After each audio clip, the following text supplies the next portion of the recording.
সকাল সকাল চলে যাচ্ছি বাজারে। আজকে সানডে, তাই তাড়াতাড়ি বরকে তুলে বললাম বাজারে যেতে হবে, কেননা আমার শাশুড়ি কদিন ধরে খুব শরীর খারাপ যাচ্ছে, তো উনি বাজার টাজার কিছুই করতে পারছে না।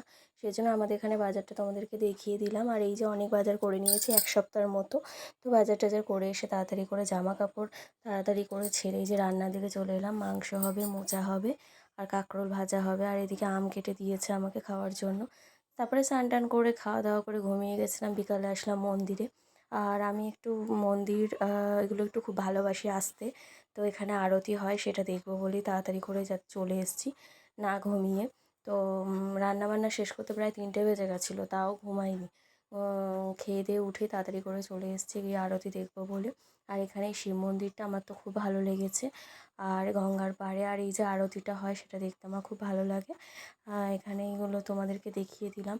আমি জানি না কেন মন্দিরে আসলে আমার একটা অদ্ভুত শান্তি লাগে। আমার মনটা পুরো অন্যরকম হয়ে যায়, আর কোনো কষ্ট থাকে না। আমার মনে হয় এগুলো ভগবানই আমার কষ্টগুলো হয়তো নিয়ে চলে যায়। তো জানি না, আমার খুব ভালো লাগে, তো সেটাই তোমাদেরকে দেখিয়ে দিলাম। আর গঙ্গার পাড়ে এসছি, একটু চা খাবো, একটু ঘুরবো, তারপরেই বাড়ি যাব। আর এখানে আছে না শিবলিঙ্গ, আমার মনে হয় কালকে সোমবার পুজো হবে, কিন্তু আমি আসতে পারবো না, অনেকটাই দূর বাড়িটা থেকে। তো আমি মানে শিবের উপোস করি আর কি শ্রাবণ মাসে।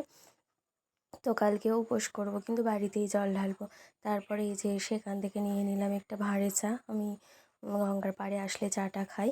তারপরে আসলাম ফুচকা। এখানে না পরপর ফুচকার দোকান, দারুণ লাগে। আর বসে বসে ফুচকা খাওয়া, আমাদের কলকাতার মতো কিন্তু দাঁড়িয়ে ফুচকা খাওয়ার সিস্টেম নেই। এই যে আমিও বসে পড়েছি ফুচকা খেতে।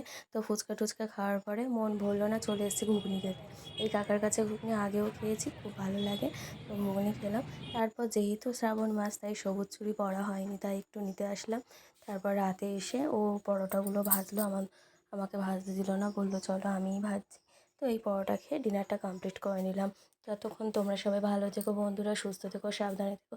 আমার ভিডিও যদি ভালো লেগে থাকে তাহলে আমার চ্যানেলটাকে সাবস্ক্রাইব করো।